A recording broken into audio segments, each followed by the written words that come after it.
Saya mohon kepada bapak-bapak semua agar bekerja sama untuk melindungi desa kita, untuk melindungi istri dan anak-anak kita. Kita halal bagi kita jika sekalipun kita membunuh mereka. Saya mohon,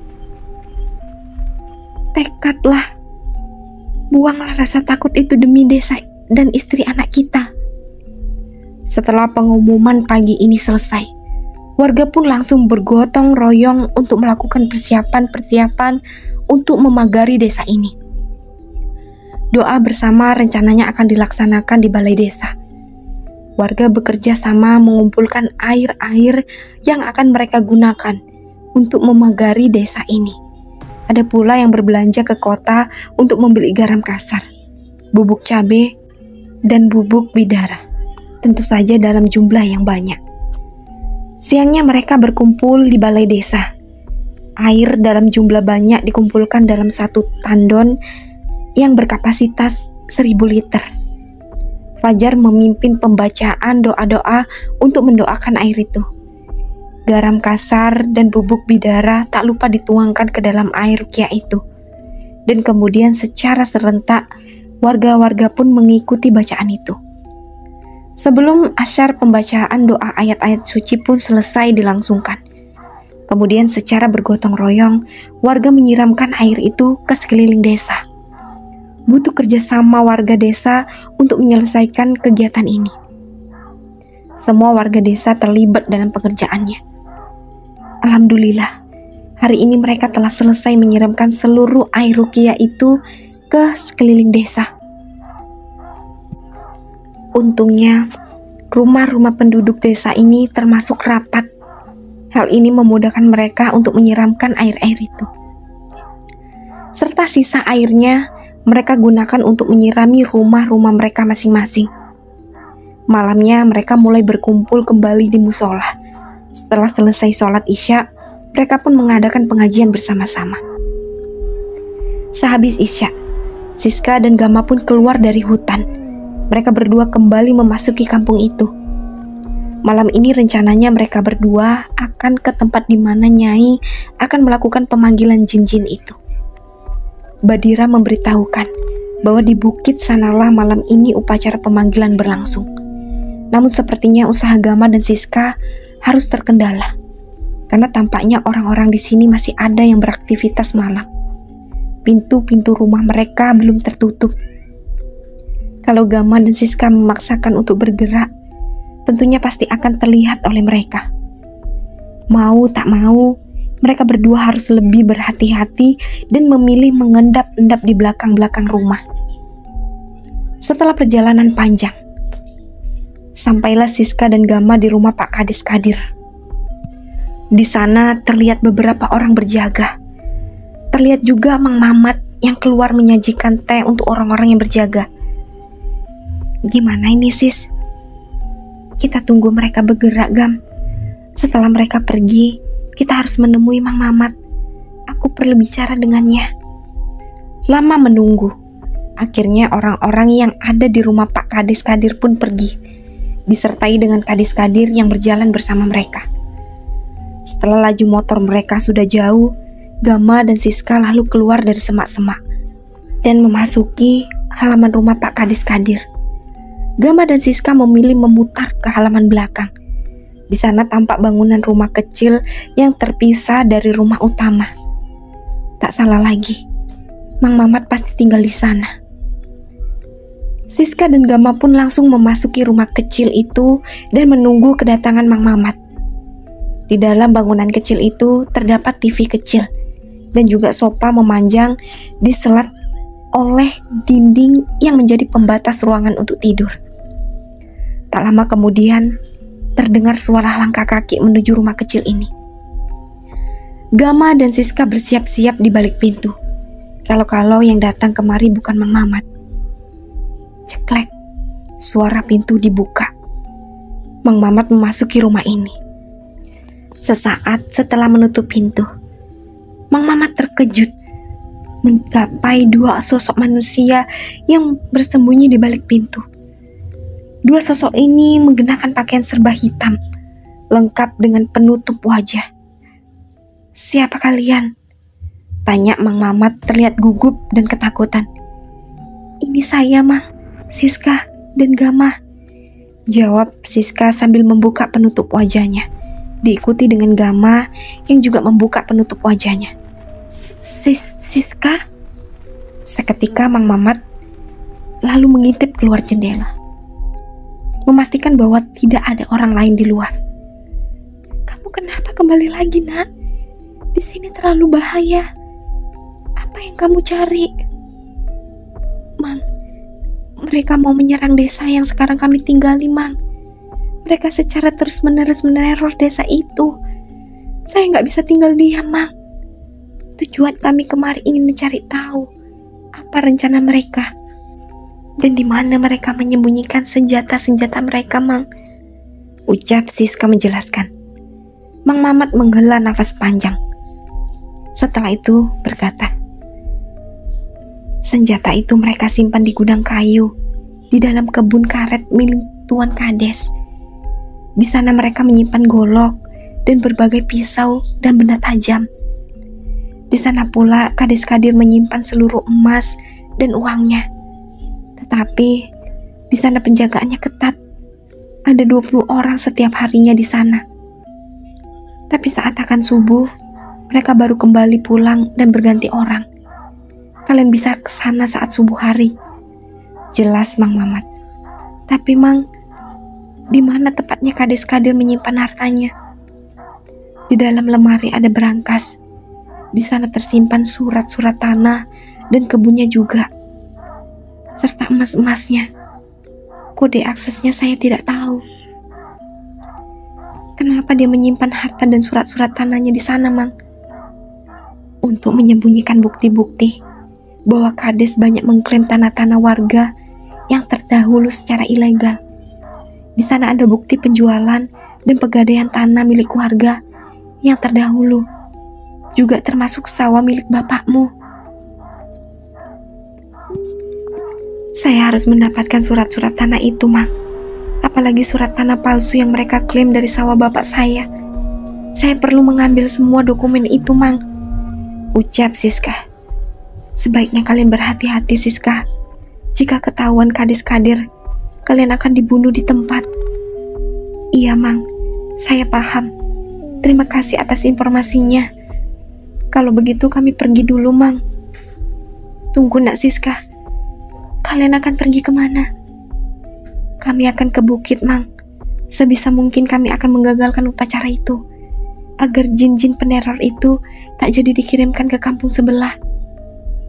Sudah terlambat, Siska. Sekarang pasti jin-jin itu sudah dipanggil. Sejak maghrib tadi, Nyai sudah berada di sana. Saran saya, lebih baik kalian ke gudang kayu saja. Malam ini pasti tidak banyak yang berjaga di sana, karena hampir semua warga akan berkumpul di bukit malam ini. Begitukah, Mang? Baiklah, kalau begitu kami akan mengincar gudang itu malam ini. Terima kasih ya, Mang. Kalau begitu kami permisi dulu, ucap Siska. Keduanya pun pergi meninggalkan rumah Kades Kadir, lalu pergi menuju gudang di tengah kebun karet tempo hari. Untungnya tak banyak aktivitas warga malam ini. Sepertinya benar kata Mang Mamat. Malam ini mereka semua berkumpul di bukit. Hal ini membuat Gama dan Siska lebih leluasa bergerak. Mereka pun mulai memasuki jalan setapak di kebun karet. Karena berjalan dari rumah Kades Kadir, perjalanan menempuh kebun karet tak terlalu jauh. Hanya membutuhkan waktu setengah jam saja. Bangunan kayu sudah terlihat dari kejauhan. Sejenak, Gama dan Siska mulai mengintip dari balik pepohonan karet. Terlihat ada 10 orang berjaga. Mereka tampak menenggak minuman keras dan bermain judi kartu. Gam, kita bantai saja. Mereka lagi mabuk. Baiklah, Sis, angguk Gama. Mereka pun langsung menyerang ke sekumpulan orang-orang yang sedang mabuk itu. Dengan cepat, Siska dan Gama menancapkan pisau ke arah leher mereka. Orang-orang yang tak siap itu pun langsung bangkit menyerang, namun tak bisa dengan fokus menyerang Gama dan Siska. Disebabkan mabuk, membuat keseimbangan dan fokus mereka terganggu. Dengan sigap, Gama dan Siska melemparkan bubuk itu ke arah mata mereka. Seketika membuat mereka semakin kelimpungan. Aneh, mereka tidak kebal. Apakah mereka memakai ilmu kekebalan hanya untuk keluar dari desa saja? Dengan cepat mereka semua tewas terkapar. Dengan cepat, Gama dan Siska merogoh saku mereka dan menemukan kunci ruangan itu. "Dapat sis, ayo," ucap Gama ketika berhasil menemukan kunci itu. Dengan cepat Siska dan Gama membuka kunci ruangan itu. Ceklek, seketika pintu berhasil dibuka. Tampaklah berbagai senjata tajam berjejer rapi tersusun. "Gam, ayo kita singkirkan senjata tajam ini. Ini terlalu banyak sis. Pakai apa kita bawa? Coba cari karung atau apalah, kita harus cepat." Gama lalu keluar ruangan dan memeriksa di sekitar gudang ini. Untungnya ada karung. Karung bekas alas orang-orang itu duduk tadi. Dengan sigap, Gama memasukkan golok-golok itu dan pisau di dalam ruangan itu. Sementara Siska mencoba membuka berangkas yang ada di dalam lemari kayu di ruangan itu. Namun sejenak kegiatannya terhenti, karena membuka berangkas itu membutuhkan kode akses 766599923. Bisikan Badira mengejutkan Siska yang berpikir dengan keras. "Wah, bagaimana kau tahu Badira? Aku bahkan tak mengira hal sekecil ini kau bisa tahu." Siska tertawa kecil karena tak menyangka Badira memberitahunya. "Kau kira selama kau di sana, apa aku diam saja Siska? Aku mengawasi manusia-manusia ini," jawab Badira dengan suara datar, seperti biasanya. Berangkas itu pun terbuka. Terlihat ada batangan emas dan uang tunai di sana. Dan di rak paling atas terdapat tumpukan dokumen. Tak ingin berlama-lama, Siska pun mengambil semua isinya dan memasukkannya ke dalam tasnya. Dan sebagian emasnya dimasukkan ke karung, digabungkan dengan senjata tajam yang disusun Gama. "Ayo Gam, kita kembali malam ini." "Oke," sahut Gama sambil tersenyum. Mereka pun mengangkat karung-karung yang berisikan senjata curian. Cukup berat, namun mereka sudah terbiasa karena sering berlatih dulu. Perjalanan mereka tak secepat tadi, karena adanya beban berat yang mereka bawa. "Sis, kita apakan senjata ini? Apakah kita bawa ke desa?" "Kita simpan di surau Gam, biar nanti bisa kita persenjatai orang-orang kita saat penyerangan." "Oke sis, kamu kok pinter banget ya." "Udah gak usah cengengesan, ayo cepet berat nih." Dua anak muda yang berhasil maling ini pun berjalan kembali ke arah kampung. Sampai akhirnya tibalah mereka di surau. Dengan cepat mereka menyusun benda tajam itu di ambal surau yang sudah penuh debu. Lalu kembali menggulung ambal itu seolah-olah tak ada apa-apa di dalamnya. Dan emas-emas itu kembali disimpan di tas Gama dan Siska. "Sip, ayo Gam, kita pulang." "Ayo." Mereka pun keluar dari surau dan berjalan mengendap-endap berjalan ke luar kampung. Sampai tibalah mereka di pondok penjagaan kemarin. "Gam, kita gak bisa lewat. Pasti akan terlihat oleh mereka." "Iya sis. Apa kita serang aja? Ada 5 orang Gam, seharusnya bisa." Gama dan Siska sama-sama mengangguk. Mereka lalu meletakkan tas masing-masing lalu berjalan ke arah pondok itu. "Woi, mau kemana?" tanya salah satu orang yang berjaga di sana saat melihat Gama dan Siska berjalan mendekat. "Woi, budek apa?" bentak salah seorang di antaranya. Ternyata mereka tidak mengenali Gama dan Siska yang mengenakan pakaian hitam dan penutup wajah. Mereka kira Siska dan Gama adalah bagian dari mereka. Siska dan Gama tibalah di pondok itu bergabung dengan mereka. Orang-orang itu tampak kebingungan melihat tingkah mereka. Dengan cepat, Gama mengambil golok yang diselipkan di pinggangnya dan menyabetkan golok itu ke arah orang-orang di dekatnya. "Sial, tidak mempan," batin Siska dan Gama ketika melihat golok yang diunuskan Gama malah tak memberikan efek apa-apa di tubuh orang ini. "Woi, siapa kalian?" teriak mereka sambil mengambil golok di pinggang masing-masing. "Wah, agak berat ini," batin Gama. Siska dengan jurus bubuk andalannya berhasil membuat orang-orang itu kelimpungan. Mereka menyerang ke sembarang arah. "Ah, sial, kalian curang," pekik salah seorang di antaranya. "Cepat, hubungi Tuan. Katakan padanya ada penyusup. Mataku tak bisa dibuka, terlalu perih," saut salah seorang di antaranya. Siska dan Gama tak ingin tinggal diam. Dengan cepat mereka menyerang titik vital lawan. Mereka mendapat serangan bertubi-tubi hingga tumbang, namun bangkit lagi. Lalu salah seorang di antaranya menyiram wajahnya dengan minuman yang mereka miliki. Kini dia pun dapat fokus. Menghadapi Siska dan Gama secara fisik mereka kuat sekali. Berkali-kali Gama dan Siska menyerang, tapi berkali-kali pula mereka bangkit kembali. Keadaan Siska dan Gama kian terdesak. Semakin lama mereka berdua semakin terkepung. Dua tikus kecil ini mencoba kabur setelah menyusul ke kampung kita. Sebaiknya kita hadiahkan kepalanya untuk Tuan Kades, ucap salah satu di antara mereka. Siska dan Gama berusaha tenang. Dalam hati mereka membaca amalan-amalan yang dulu diajarkan oleh Kiai Ahmad. Kini mereka berdua mantap mempersiapkan kuda-kuda. Sesaat, Siska dan Gama bertatapan dan mengangguk bersamaan. Kini mereka kembali diserang. Namun Siska dan Gama sudah paham pola serangan mereka. Hal ini memudahkan mereka berdua mengelak. Dan wush, lemparan golok Gama sukses mengenai kaki salah satu orang itu. Tak ingin membuang waktu, Gama lalu mengincar dada bagian kiri dari orang tersebut. Buk! Dua orang tumbang secara bersamaan. Gama dan Siska berhasil kembali memegang kendali pertarungan ini. Tersisa 3 orang lagi. Mereka semua tampak ragu untuk menyerang Siska dan Gama. Tak ingin membuang waktu, Gama dan Siska lalu melemparkan sisa bubuk terakhir yang mereka miliki. Orang-orang itu berusaha menutup wajahnya masing-masing, tapi terlambat. Kepalan tangan Gama lebih dulu mendarat di leher, dada, dan perut mereka. Tak ketinggalan, Siska dengan cepat menyerang kelamin serta perut yang membuat mereka roboh.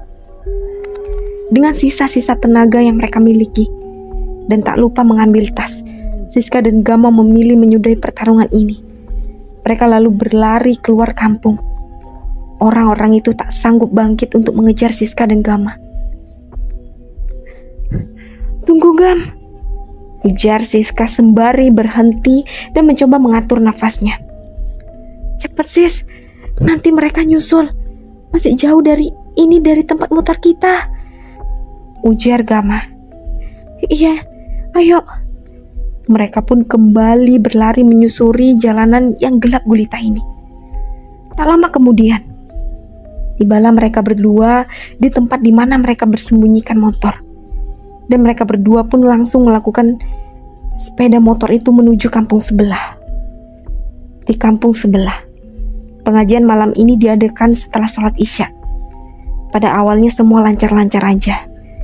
Tak lama kemudian, suara tertawa yang sangat nyaring terdengar mengiringi bacaan-bacaan mereka.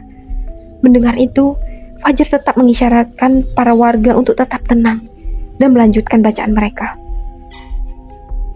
Suara tawa berat menggelegar, membuat semua warga kompak terdiam. Hanya Fajar dan Pak Hendrik dan beberapa orang yang tampak melanjutkan bacaan mereka. "Kalian semua akan mati."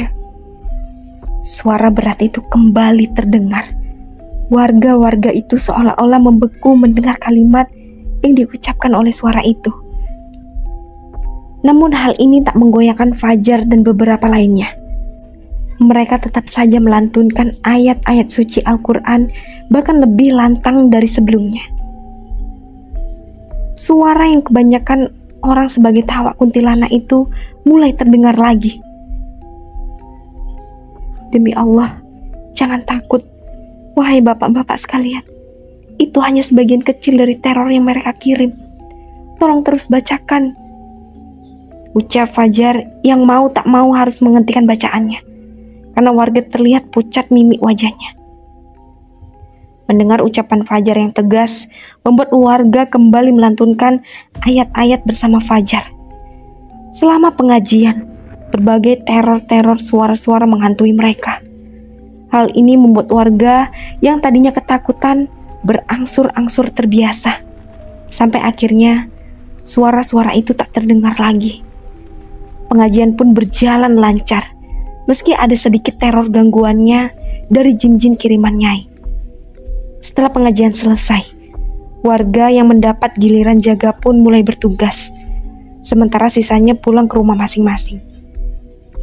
Fajar kali ini tak mendapat giliran jaga. Kendati demikian, Fajar tetap memilih berjaga bersama warga lainnya. Setelah hampir sampai, Gama dan Siska dikejutkan dengan pocong yang tiba-tiba berdiri di tengah jalan menghalangi jalan mereka. "Sis, udah Gam, gas aja. Aku capek ini. Tapi ada pocong, Sis." "Iya tahu. Udah percaya sama aku, Gam.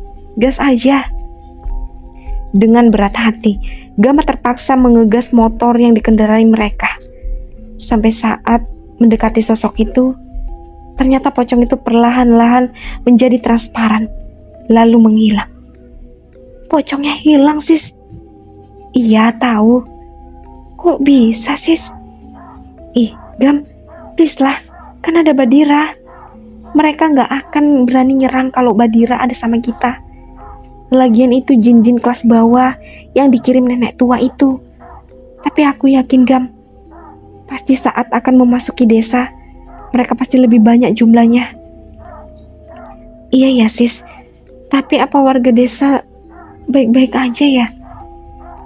Kan ada Fajar di sana. Pasti mereka bisa mengatasi ini. Tenang aja." Setelah perbincangan singkat, motor itu pun hampir sampai di gapura desa ini. Dan benar saja, puluhan sosok-sosok tak berbentuk terlihat tegak berdiri menyambut kedatangan Gama dan Siska.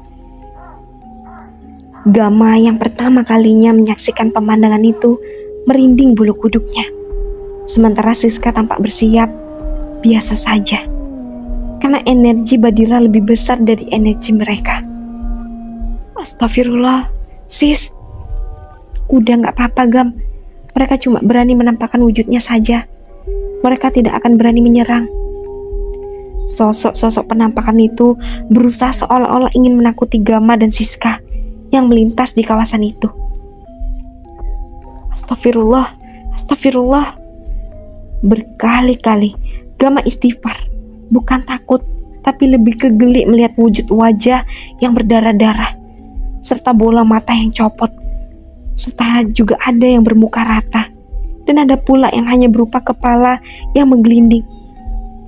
Puluhan sosok-sosok itu serentak menatap mereka berdua secara bersamaan.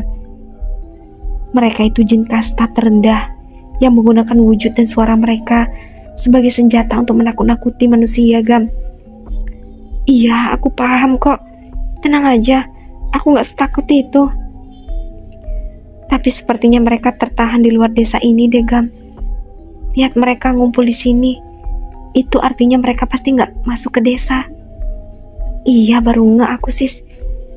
Melewati gapura, mereka kini memasuki desa ini. Tak lama kedatangan mereka disambut Fajar dan beberapa warga lainnya yang berjaga. Singkat cerita, berkumpullah mereka di rumah Pak Hendrik. Sebisa mungkin kita harus bersiap-siap dengan tindakan mereka. Kami sudah mengamankan senjata tajam yang mereka miliki.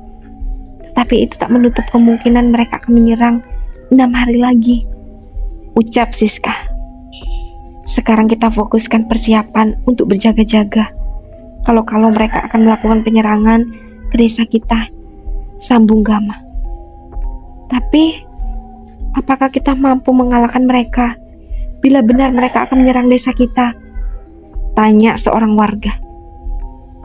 Sebisa mungkin kita harus berhasil mengalahkan setengah dari mereka, agar penyerangan kita pada malam ke-39 bisa berhasil. Tapi tentu kita tidak seimbang bila melawan mereka sekaligus, ujar Pak Hendrik. Kita siapkan lagi persenjataan. Kali ini tak bisa hanya mengandalkan kayu sebagai senjata. Selain itu kita harus berlatih keras setiap hari untuk mempersiapkan diri. Saya yakin kita pasti bisa memukul mundur mereka. Persenjataan, tapi kita tak punya dana untuk membeli senjata, Nak Siska. Apalagi belakangan ini warga tak bisa maksimal bekerja karena mengurusi orang-orang gila yang menyusup ke desa kita ini. Dari mana mereka mempunyai uang untuk beli senjata? Kalau soal dana, Bapak dan warga jangan khawatir, ucap Siska sambil membuka tas dan mengeluarkan segepok-gepok uang dan emas batangan dari dalam tas itu. Semua mata yang menyaksikan itu seketika terbelalak melihat Siska menyusun uang-uang dan batangan emas di atas meja. Kami mengambil ini di berangkas Pak Kades Kadir yang disimpan di gudang kayu di tengah kebun karet miliknya. Kita bisa gunakan uang ini untuk membeli senjata dan perlengkapan untuk menyusup dan menyerang ke kampung itu nanti, sambung Gama. Wah, gila kalian Siska. Gama, kok bisa kalian mengambil semua ini? Tanya Fajar dengan penuh keterkejutan. Tenanglah Jar, uang ini juga bukan hak Kades Kadir. Uang ini adalah hasil bisnis jual beli lahan warga yang dulu ditinggalkan begitu saja oleh warga. Dan dia juga membuat surat tanah palsu dan mengeklaim sawah milik bapakku, jawab Siska sambil mengeluarkan beberapa dokumen yang diambilnya dari sana. Sebagian uang ini akan saya bagikan untuk warga-warga yang telah pindah dari kampung sana. Anggaplah ganti rugi karena tanah dan rumah yang mereka tinggalkan telah diambil oleh Kades Kadir. Baiklah Nak Siska, kalau ini sudah menjadi keputusanmu, Bapak setuju. Ya sudah, mulai besok kita harus menyiapkan segala yang diperlukan. Sekarang sudah hampir subuh. Sebaiknya kita semua harus kembali ke rumah masing-masing untuk beristirahat, ucap Pak Hendrik menyudahi pembicaraan malam ini. Semua warga pun membubarkan diri dan kembali ke rumah masing-masing. Gama, Siska, dan Fajar berjalan bersama menuju rumah. Sementara motor mereka ditinggal di rumah Pak Hendrik. Jar, kalian adakan pengajian ya? Kok para jin-jin itu tidak ada yang berani masuk ke desa ini? Tadi di luar desa banyak sekali penampakan, tanya Gama. Oh itu, jadi setelah mendapatkan pesan dari kamu Gam, saya dan Pak Hendrik mengajak warga untuk memagari desa ini. Siang tadi kami melakukan ruqyah besar-besaran Gam. Air dalam jumlah besar disiapkan untuk menyiram ke sekeliling desa ini. Dan malam sehabis Isya, kami melaksanakan pengajian. Sempat ada gangguan berupa suara-suara, namun semua bisa diatasi, jelas Fajar. Oh gitu, kamu memang mantap Jar, saut Gama. Semua itu juga berkat kalian Siska, Gama. Tanpa informasi kalian, tentu saja saya tidak bisa mengatasinya. Alhamdulillah kita masih dalam perlindungan Allah. Semoga kita semua selalu dalam lindungannya ya, ucap Siska. Amin, saut Gama dan Fajar bersamaan. Tanpa terasa mereka pun tiba di rumah. Fajar langsung masuk ke dalam rumahnya dan begitu juga dengan Siska dan Gama. Tubuh mereka sangat lelah, bahkan untuk membersihkan diri sangat malas rasanya. Rasa kantuk yang mendera membuat Gama dan Siska langsung merebahkan tubuh di atas tilam. Tak ada lagi kecanggungan di antara mereka, karena sudah beberapa hari terbiasa tinggal bersama. Hanya saja mereka masih memendam perasaan masing-masing dan belum saling mengungkapkan. Azan subuh membangunkan kedua insan yang tertidur belum lama. Segera mereka melaksanakan kewajiban bagi seluruh umat muslim, kemudian kembali tidur karena saking lelahnya. Sementara Kades Kadir yang mendapat laporan dari anak buahnya yang kalah bertarung dengan Gama dan Siska, seketika dia pun tampak murka. Apalagi anak buah yang berjaga di gudang kayu pun tak kunjung kembali. Sampai akhirnya dia mendapatkan kabar bahwa mereka semua sudah tak bernyawa. Mati? Semuanya? Iya Tuan, sepertinya 2 orang penyusup itu pelakunya. Bagaimana bisa kalian kecolongan? Kalian kan menjaga pintu masuk kampung ini. Maaf Tuan, kami tidak melihat adanya orang yang mencurigakan memasuki kampung kita Tuan. Dan juga senjata tajam yang kita simpan di gudang semuanya telah hilang. Begitu juga dengan semua harta Tuan yang di dalam berangkas, ucap anak buah Kadir. Sial, bahkan hartaku juga. Kali ini mereka tak akan kulepaskan lagi. Dasar anak-anak setan. Apalagi orang-orang kiriman kita juga tak kembali. Sementara di sini mereka juga membunuh orang-orang kita di kampung ini. Kalau begini caranya, kita bisa kekurangan anggota. Kades Kadir frustasi memikirkan rentetan kejadian ini. Itu akibatnya kau terlalu menyepelekan anak-anak itu, Kadir. Andai saja kau bertindak lebih cepat, pasti hal ini tidak akan terjadi, ucap Nyai Anggi yang tiba-tiba datang. Halah, kau juga sama bodohnya denganku, Nyai. Mana kau bilang jin-jin penjagamu bisa mengetahui orang-orang yang datang ke kampung ini? Mana buktinya? Ucap Kadir tak mau kalah. Hal ini membuatku tambah yakin gadis itu pasti punya penjagaannya sendiri. Dari awal kedatangannya kemari, tak satu pun teluh yang kukirimkan mempan terhadapnya. Kalau sudah begini, aku sendiri yang akan melawannya. Rencana kita sudah diacak-acak oleh 4 anak ingusan itu. Kalau persenjataan saja sudah tidak ada, bagaimana kita bisa menyerang ke desa itu, Nyai? Bahkan jin-jin kirimanku juga tidak bisa menebus desa itu. Benar-benar anak-anak itu harus kita habisi secepatnya. Kalau tidak, cepat atau lambat kita juga akan hancur. Nyai tampak sama frustasinya dengan Kadis Kadir. Lalu sekarang bagaimana, Nyai? Lebih baik kita perketat perkampungan ini. Pastikan kejadian ini tak terulang lagi, ujar Nyai Anggi sambil meninggalkan Kadis Kadir.